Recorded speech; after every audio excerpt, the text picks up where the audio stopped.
Hello everyone, it is Joe here from Omnipoke, the channel that brings you guys everything Pokemon. If you're looking for PTCGO codes, including the stuff from Champions Path, make sure you go ahead and check out the Potown store. You can get a 5% discount on your orders using the code Omnipoke. For today's video, we are going to be kickstarting our early deck analysis for the Vivid Voltage set. This time it's going to be the new VMAX Coalossal, I think possibly the most interesting VMAX that we have. So let's get straight into it, starting off with the basic concept, and that is that this guy's pretty thick. He has a lot of natural bulk thanks to the new stone fighting energy. He's also able to abuse buff padding thanks to his 4 retreat cost, and he's weak to grass. And in the current TCG, there's so many welder-based decks out there right now that grass really hasn't had much of a look in. Now, that may be changing with Vivid Voltage, because there is an Orbeetle that is a Zarude, so there's a couple cards that grass is getting. But as of right now, you're sitting kind of pretty right now if you're trying to be a tanking archetype and grass is your weakness. It basically means you're going into most situations where people aren't going to be hitting ×2 for you, which is a pretty good thing to boast, I would say. At the same time, we all know how strong Eternatus VMAX is, and Coalossal's a fighting type. We're going to try and be able to one-shot him in certain situations, thanks to the weakness, again, that we can try and boast. So having no real weakness of your own for the most part, and hitting a very common weakness in the format makes this guy already a very reasonable option, and he has so much bulk behind him. It's quite easy to see how this deck is going to function. Let's begin with the list, and we'll start with the Pokemon. We'll begin with the main attackers themselves. There's a 4-3 line of the Coalossal VMAX. The new Coalossal V isn't all that impressive. He's basically a launch pad because of his high energy attack costs, but Searing Flame does 90 and can burn. Boulder Crush does 180. These are all super expensive, so very rare that these will be used. The VMAX, however, is the main selling point. 330 base hit points isn't too bad. Like I said, that weakness to grass is fantastic, and that 4 retreat cost means that buff padding is an option here that we are going to be using, so we can jump all the way up to 380 base, which is pretty wild, especially when you have stone fightings adding in reduction turn by turn. Really does become a chore for your opponent to deal with. Its first attack is Eruption Blast, and it's a very solid one. You do 40 base damage, and you discard 1 card from the top of your deck. If that card is an energy card, this attack does additional 90 damage, then attach that energy to this Pokemon. That's why you're seeing 2 Primate Wisdom Oranguru in here, as well as 2 of the new amazing Red Jirachi. Both of these are going to be used to help manipulate your top decks to make sure that you have a Fighting Energy planted on top of your deck before you use Eruption Blast, so you are getting that proc of 130 damage for 1 attachment, which is pretty efficient to be fair, and getting extra acceleration. This acceleration can be a reason why we actually can move towards that quite expensive GMAX Volcalyph.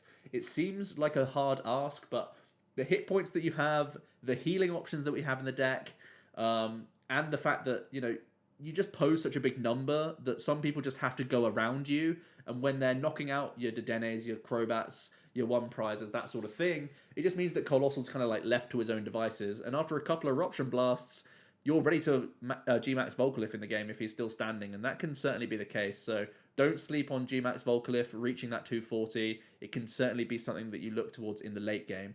Let's not forget that 130 baseline, it's actually a really solid number, because look at Crobat and Dedenne, they are both weak to fighting, and a lot of decks will be playing those things. So Coalossal is really happy to just take cheeky 2-prize knockouts, certainly late in the game as well. If your initial Coalossal is the thing that you commit towards to do multiple Eruption Blasts and GMAX Volcalyph, the second Coalossal, the late game option, can be the one that's taking those cheaper, easy Gust prizes. At least that's how it tries to play out in certain situations. So yeah, Coalossal VMAX, definitely decent in that regard. Moving into that Oranguru and Jirachi then. The Jirachi is a new amazing rare from the set, so it's not going to be a cheap build for Coalossal, unfortunately. But that Dream Oracle ability says that once during a turn, you may look at the top 2 cards of your deck, put one of them into your hand, and return the other to the top of your deck. This is really, really critical text, because, like we say, Eruption Blast discards the top card of your deck. So the information that Jirachi can give you, not only the hand advantage, but the information is actually really, really important here for the synergy of this archetype, because you're always trying to plant a fighting energy to the very top. So you can either do it via Dream Oracles, or you can do it via the Primate Wisdom Oranguru, which allows you to switch a card from the top of your deck with one in your hand. So again, if you've drawn into additional energy cards, you can Primate Wisdom that to the top of the deck, draw a fresh one instead. Again, it's an extra dig in some situations. It's an extra way to protect cards pre-Professor's Research, that sort of thing. But at the same time, it's mostly in here to help out with the Eruption Blast. That's why you're seeing a second copy, when oftentimes he's traditionally just a 1 count in a handful of decks. We're playing 2 count as well of the Galarian Sirfetch'd V. Initially, I wasn't really thinking too much about this card and thought he was kind of going to be the face of possibly his own archetype, but he actually does suit some important roles in this list, especially because Eruption Blast is kind of average damage a lot of the time. That 130 isn't getting the job done against tag teams and other VMAXs a lot of the time, but jumping in with full start afterwards seems a lot more reasonable to me. So this Galarian Sirfetch'd can greedily steal some of those VMAX's energy for himself, and you're doing that full star for 200. Now, especially if you are using stone fighting energies, you can try and make this Galarian Sirfetch'd a little bit tankier. So that Spear Closer ability is the way that you can yoink the energies for yourself, and then you use that full star attack for the 200.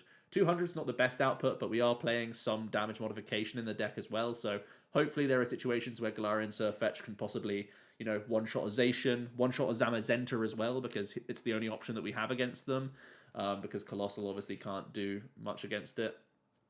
The regular V, I should say, because it's too expensive to get attacking. So Sirfetch'd is going to help us out against the Doggos, basically, whilst also being a way that you could move into a 2-shot when perhaps your opponent is only expecting you to go for, more Eruption Blasts the following turn. So it's a nice burst potential, and it also covers the annoying wall in Zamazenta. So a really nice 2-count, I find, in the deck. It seems too important to be a one-off that you can prize, because you'll try and weave it in a number of games, I would imagine. Again, going back to that situation where Eruption Blast then goes into full star to deal with a big 3-prize Pokemon, and then maybe you're just a couple gusts away with Eruption Blast on Crobats and Dedennes that your opponents put down earlier on in the game or whatever. You can be quite cheeky with this deck, to be honest. Your prizes can sort of be mapped out for you quite quickly. You are playing your own copies of Crobat and Dedenne. Obviously, they're decent early game options for drawing, and we'll take that when we can. Yes, we are tanking based, but like I said, you're going to be kind of tempo based at the same time, so one of each of these seems to be okay. You can double up on the Crobat or the Dedenne if you are concerned about prizing one or the other or whatever. Right now we're using each one of them as a counterbalance for prizing, but they are useful in different situations. And we are playing 1 copy of Eldegoss V. I'm playing 5 different supporters in the deck, so being able to recover one at an important time is obviously a good deal for us. Onto the trainer cards, it's actually very simplistic. We're playing a couple copies of Switch. This is actually really important for getting Sirfetch'd involved in the game, especially if Coalossal hasn't gone down. We are also playing a high count of Mallow&Lana, so we have Switches, Mallow&Lanas, and the 3 air balloons as our pivoting, which is really solid.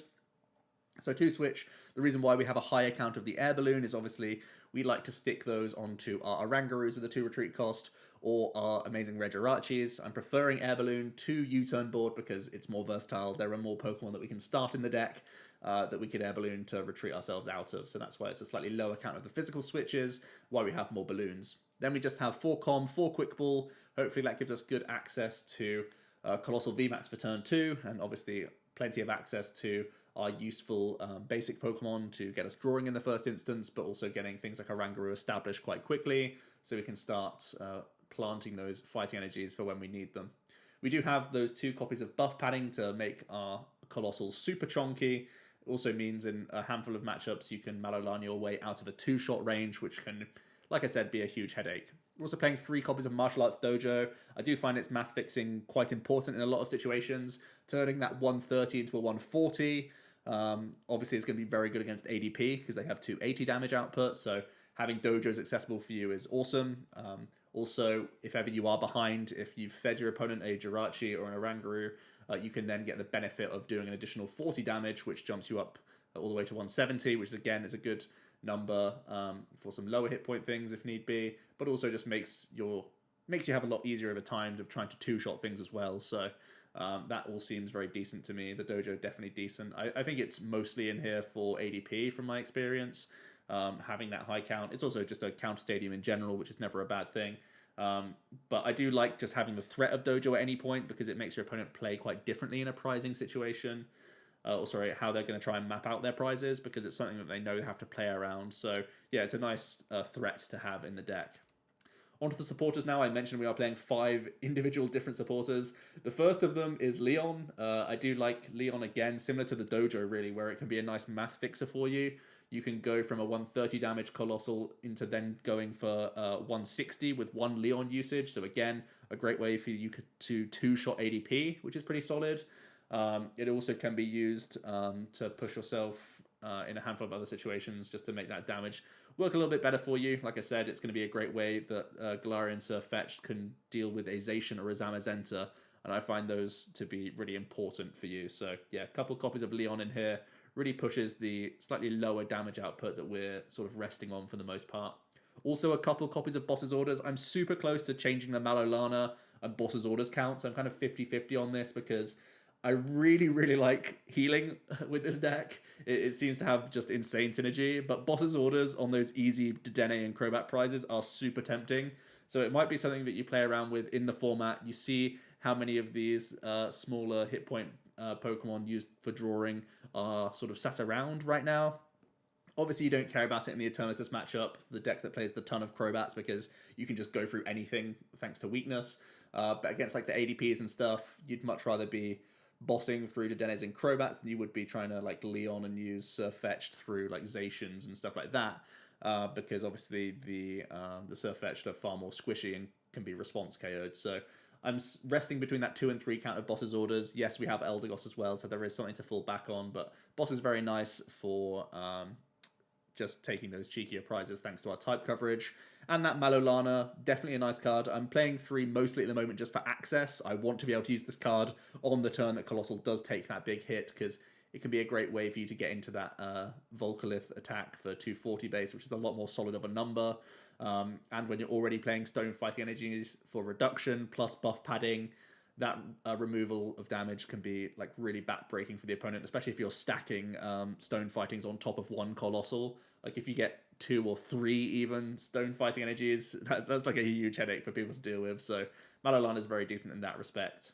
We're playing 3 copies of Marnie, some nice disruptive supports, but also it's not forcing discards from us. You can again try and use Oranguru synergy as well to protect cards all the time for both Marnie and research. So that's why you're seeing a higher count of the researches.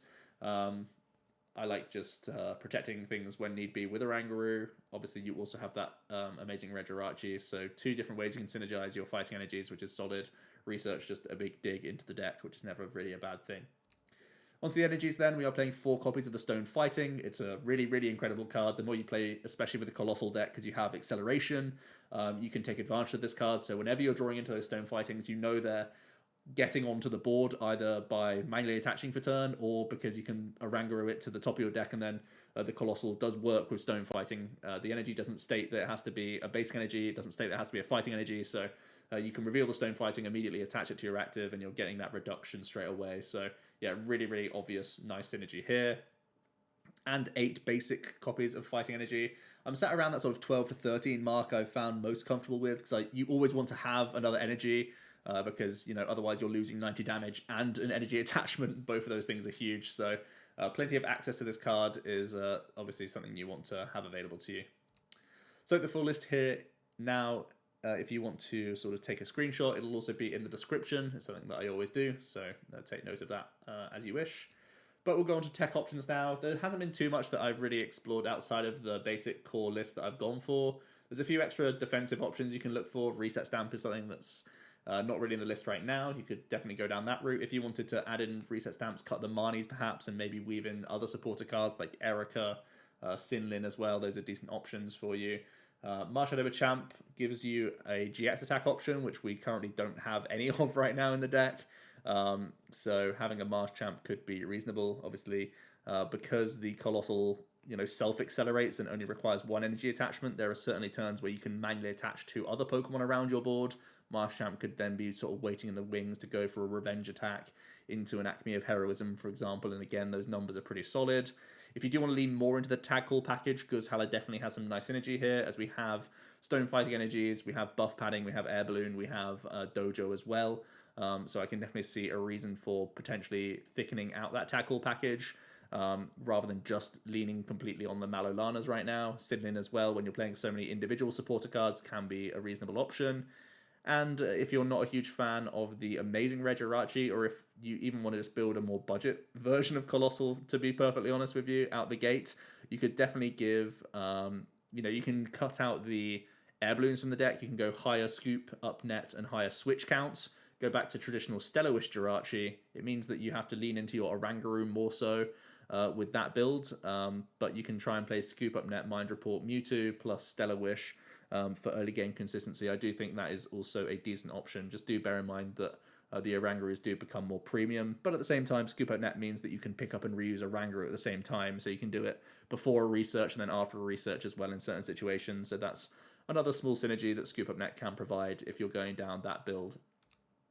For the matchup overview, here is going to be a quick rundown of current decks in the format and also the decks that have 2 stars around them on the left and right sides. Those are the new decks coming out from this set.